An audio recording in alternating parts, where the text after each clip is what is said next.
Ryan O'Neal, connu pour son rôle dans Love Story, est décédé le vendredi 8 décembre dernier à l'âge de 82 ans.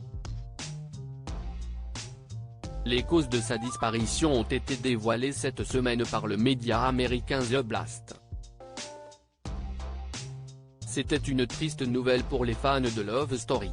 Le vendredi 8 décembre dernier, Le Monde apprenait la mort de Ryan O'Neal par le biais d'une publication postée par son fils, Patrick O'Neal, sur Instagram.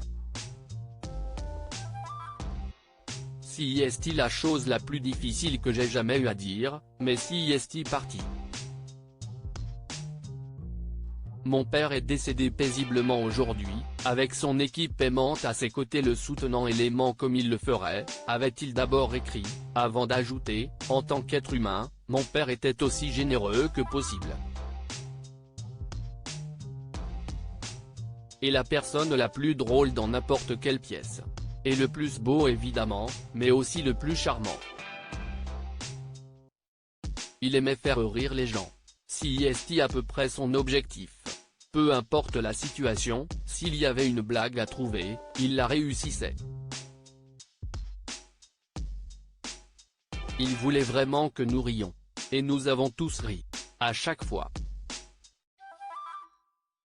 Nous nous sommes amusés. L'acteur de 82 ans est décédé d'une insuffisance cardiaque congestive. Le dernier compagnon de Farrah Fawcett, connu pour ses rôles dans Love Story, Peyton Place et Barry Lyndon, est décédé à l'âge de 82 ans. Il se battait depuis plusieurs années contre un cancer de la prostate, mais il semblerait que ce ne soit pas cette pathologie qui soit à l'origine de sa disparition.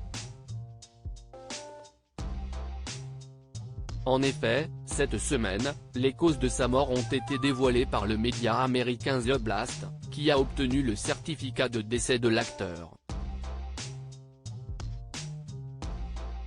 Selon ce dernier, l'acteur souffrait depuis plusieurs années d'une cardiomyopathie, une maladie qui réduit la capacité du cœur à pomper le sang vers le reste du corps, et qui peut parfois être liée à une dépendance à l'alcool ou aux drogues.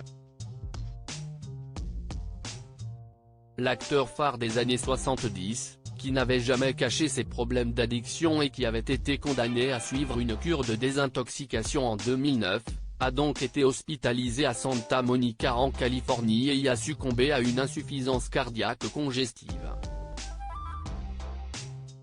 Aucune autre cause de décès n'a été mentionnée dans le document.